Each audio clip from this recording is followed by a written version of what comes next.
রাত 12টা। আলমারি খুলে সেই দিন যত্নে লুকিয়ে রাখা ডায়েরিটা বের করে তেজু 3 বছর আগে পেয়েছিল সেটা। হাত কাঁপে। আস্তে করে প্রথম পৃষ্ঠা উল্টায়। গুটি গুটি হাতের লেখা দেখে চোখ ঝাপসা হয়ে যায়। টুপ করে গড়িয়ে পড়ে এক ফোঁটা জল। সঙ্গে সঙ্গে মিশে যায় সাদা কালির সাথে। ধীর গলায় পড়তে শুরু করে আব্বুর হাতের লেখা সেই 10 বছর আগের কথাগুলো। আমার প্রিন্সেস আব্বুর ওপর অনেক রাগ করছিস, তাই না? এই যে গত 14 দিন ধরে তোর কোনো খেয়াল রাখতে পারছি না, নিজেকে নিয়ে ব্যস্ত আছি। কিন্তু প্রিন্সেস, বিশ্বাস কর, এখানে তোর বীর পুরুষটার কোনো দোষ নেই।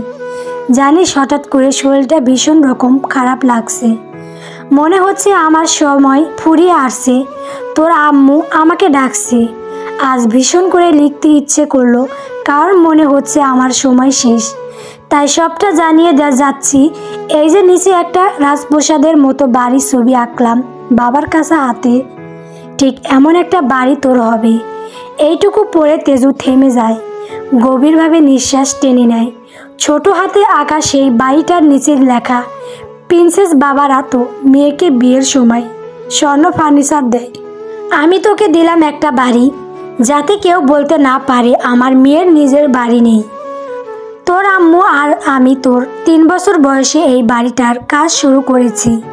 নাম দিয়েছি তেজ মঞ্জিল। এখন সেটা সম্পূর্ণ হয়েছে, কিন্তু কেউ জানে না এটার আসল মালিককে। এটা তোর একদম নিজের বাড়ি। 18 বছর হলে এটা তোর নামে হবে। আমি তোর আঙ্কেল আজিজের কাছে উইল করে রেখে গেছি। পৃষ্ঠাটা পড়া শেষ হতেই বুক ভারী হয়ে আসে। মনে হয় আব্বু আরও কিছু লিখতে চেয়েছিল, কিন্তু পারেনি। হয়তো সেই সময়টা আর পায়নি। এইবার পরের পৃষ্ঠায় উল্টায়। এই পৃষ্ঠায় লেখাগুলো আব্বু নামে মনে হলেও হাতের লেখা কেমন ভিন্ন লাগে। সন্দেহ জাগে, আবার মনে প্রশ্ন জাগে, আব্বুর পার্সোনাল ডায়েরিতে আব্বু ছাড়া কে লিখবে? পড়তে শুরু করে সেই পেজের পড়াগুলো। প্রিন্সেস, আগের পৃষ্ঠায় অনেক কিছু বলতে গিয়ে পারিনি। এখন হাতে সময় কম, তবু লিখছি। যদি কখনো এই ডায়েরি তোর হাতে আসে, জানতে পারবি তেজ মঞ্জিল ছাড়া আমার যত সম্পত্তি আছে সব তোর নামে হবে। আর সেটাই তোর জীবনের কাল হয়ে দাঁড়াবে। তোর ওপর অনেক খারাপ লোকের দৃষ্টি আছে। নিজের মতো করে তৈরি হ, যেন তাদের সাথে লড়তে পারিস। জীবনে কখনো ভেঙে পড়বি না। তোর আড়াল থেকে কেউ তোকে আগলে রাখবে না। সব সময় দুঃখের পর সুখ আসে, এই বিশ্বাস ধরে রাখবি সব সময়। লেখা শেষ হতেই তেজু চোখ মুছে ডায়েরিটা বন্ধ করে রাখে। বুকের ভেতর অদ্ভুত শক্তি জন্মায়। সব বের করব আমি, তার আগে নিজের প্রতি হওয়া অন্যায়ের বিরুদ্ধে দাঁড়াবো। মনে মনে বলে, চোখ রক্ত লাল হয়ে ওঠে।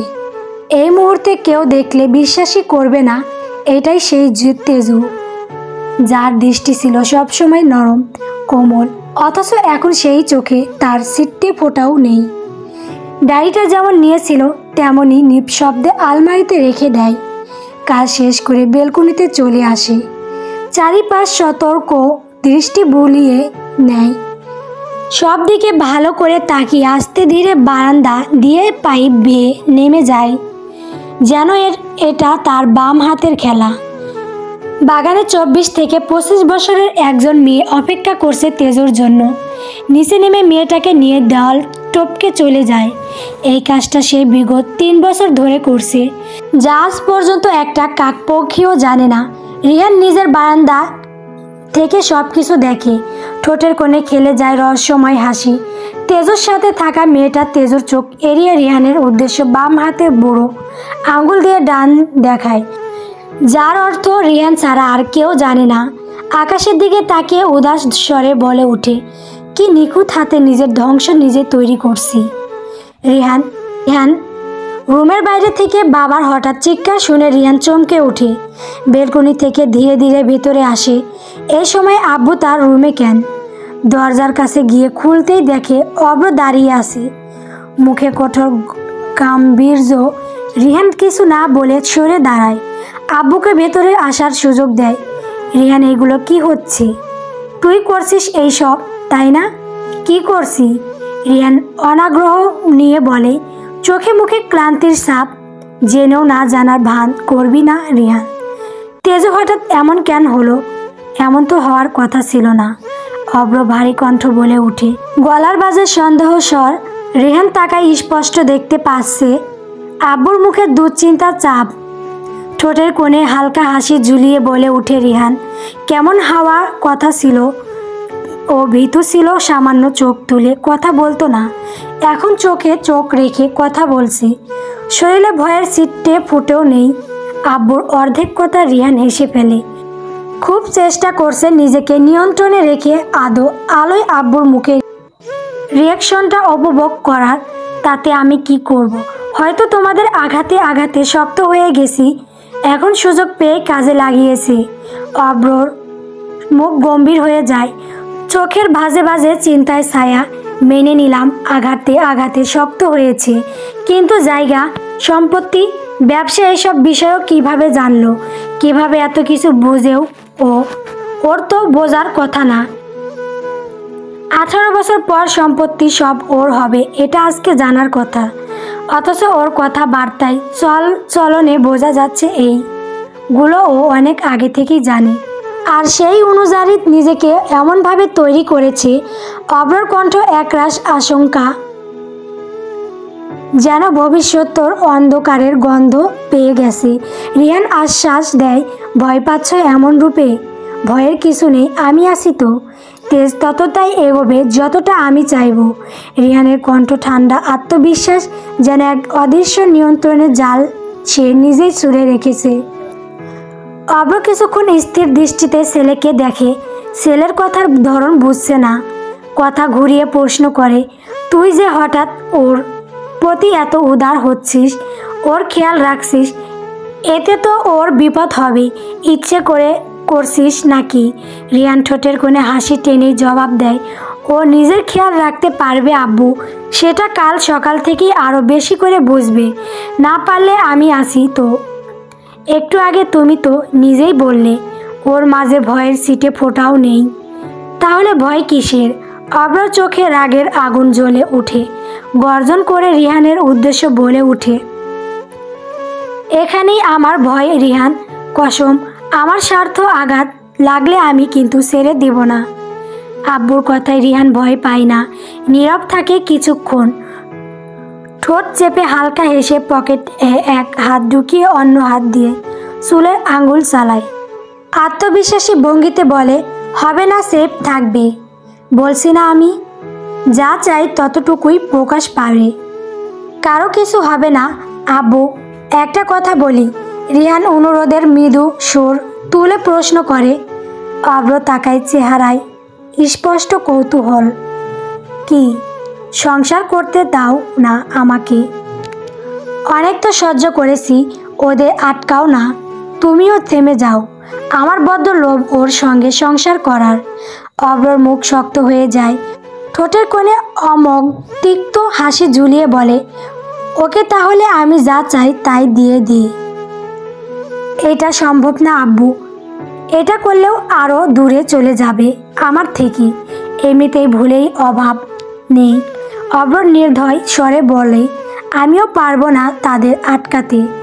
আর তুই ভালো করেই জানিস আমি যেটা চাই সেটাই পেয়ে সারি। তুই নিজের কথা না রাখলে আমিও নিজের সিদ্ধান্তে অটল থাকব। জাস্ট সময়ের অপেক্ষা। তোকে লাগবে না, নিজের উদ্দেশ্যে নিজে ঠিক সফল হব। রিহানের কপালে ভাঁজ পড়ে রাগে নিজের চুল টেনে ধরে নিঃশব্দে দাঁত চেপে ফেলে। সেই সময় আমি কখনো আসতে দেব না আব্বু। ওর শরীরে একটা টোকা আমি পড়তে দিব না।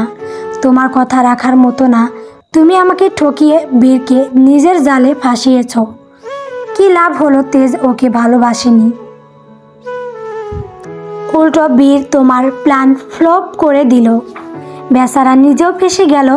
আফসোস। কি মনে করেছো আমি জানি না? এই সব জানি আমি। এত কিছুর পরও কিভাবে আশা করো আমার থেকে? দেখে নিও, দিন শেষে তেজ আমার হবে, আমাকে ভালোবাসবে, আমার সাথে সংসার করবে। অব্র হো করে হেসে ওঠে। ও তোর সঙ্গে কখনো সংসার করবে না, তোকে কখনো মেনে নেবে না। সেই জায়গাটা তুই নিজেই ব্লক করে দিয়েছিস। রিয়ানের এক রাশ জেদ নিয়ে বলে, সো হোয়াট, যে ইচ্ছা মেনে না নিলে জোর করে রাখবো, তাও থাকতে হবে আমার সঙ্গে সারা জীবন। তোমাকে বলার আছে বলেছি, বিশ্বাস নষ্ট করে ফেলেছ আমার। উল্টাপাল্টা কিছু হলে আমিও ছাড়ব না। অভ্র এবার কিছু বলে না, মুখের তৃপ্তির হাসি নিয়ে সরে যায়। রেহান তাকিয়ে থাকে দরজার দিকে, তারপর ধীরে ধীরে ওয়াশরুমে চলে যায়। কাল সকালে তাকে যেতে হবে জঙ্গল বাড়িতে। সেখানে অনেক টাকা ডিল করা আছে। একটা বিশাল বাড়ির খোলা মেলা বাগানে দাঁড়িয়ে আছে তেজু। পরনে কালো জ্যাকেট, কালো প্যান্ট, পায়ে কালো বুট, চুলগুলো উঁচু করে ঝুঁটি করে বাঁধা, হাতে গান। তিনকো চোখের নিশানা নিয়ে তাকিয়ে আছে সামনে। সামনে অনেক দূরে একজন গার্ড এর মাথা রাখা আছে একটা আপেল। তেজু চোখ সোজা করে নিশানা ঠিক করে। চোখে নেই একটুও কাঁপুনি, নেই ভয়, আছে শুধু দৃঢ়তা। ধীরে নিঃশ্বাস নিয়ে টিগার টানে। মুহূর্তের মাঝেই একটা তিনকো শব্দ, গুলি ছুটে যায়। সঙ্গে সঙ্গে আপেলটা ছিন্ন ভিন্ন হয়ে মাটিতে পড়ে যায়। চারদিক করতালিতে ফেটে পড়ে। গার্ডরা আনন্দে চিৎকার দেয়। তাকায় সেদিকে চিৎকারের শব্দ। সঙ্গে সঙ্গে সবাই মাথা নিচু করে নেয়। ওয়াও তেজু, একদম ঠিকঠাক। তোমার নিশানা একদম পারফেক্ট, কোনো ভুল নেই।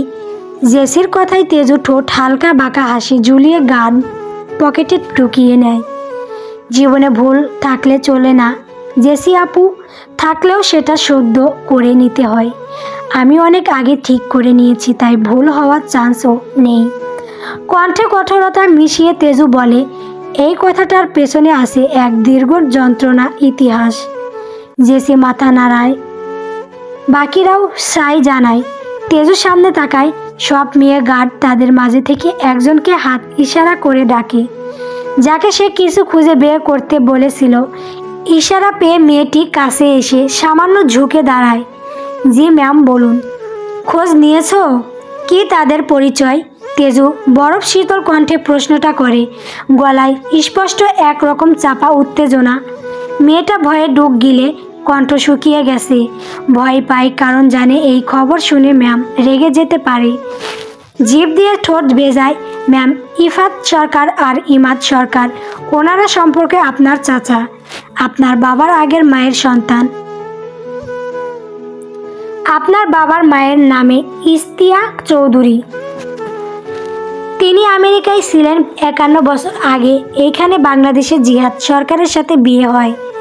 আপনি জানলে অবাক হবেন, ইস্তিয়া চৌধুরী আপনার বর্তমান দাদি, মানে কাশপিয়া চৌধুরী নিজ আপন বোন। এক নিঃশ্বাসে কথাগুলো বলে গার্ড মেয়েটা মাথা নিচু করে নেয়। তেজুর কানে বারবার বাজতে, আপনার বর্তমান দাদি মানে কাশপিয়া চৌধুরী নিজের আপন বোন।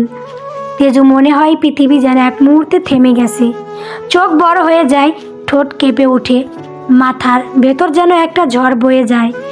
দাদু কখনো বলেনি কেন এইসব? তাহলে কি দাদু তাকে ঠকিয়েছে? সব কিছু গোপন করেছে ইচ্ছে করেই। সেজন্য একটু আগে পার্টিতে ইফাত সরকার আর ইমাদ সরকারের দিকে এভাবে তাকিয়েছিল। সব ভেবে চোখে ক্ষোভ জমে ওঠে, কিন্তু সে নিজেকে সামলে নেয়। দুর্বল হওয়া তার মানায় না এখন। সবাইকে খুঁজে বের করবে, তার জীবনে সুখ কেড়ে নেওয়া মানুষগুলোকে ঠিক সেইভাবেই কষ্ট দেবে যেভাবে তাকে দিয়েছে। তেজুর রাগ দেখে জেসি ডুব গিলে, তার নিজের সত্যি জানলে কি হবে? তেজুকে মেনে নিবে? সহ্য করতে পারবে সব? চলবে।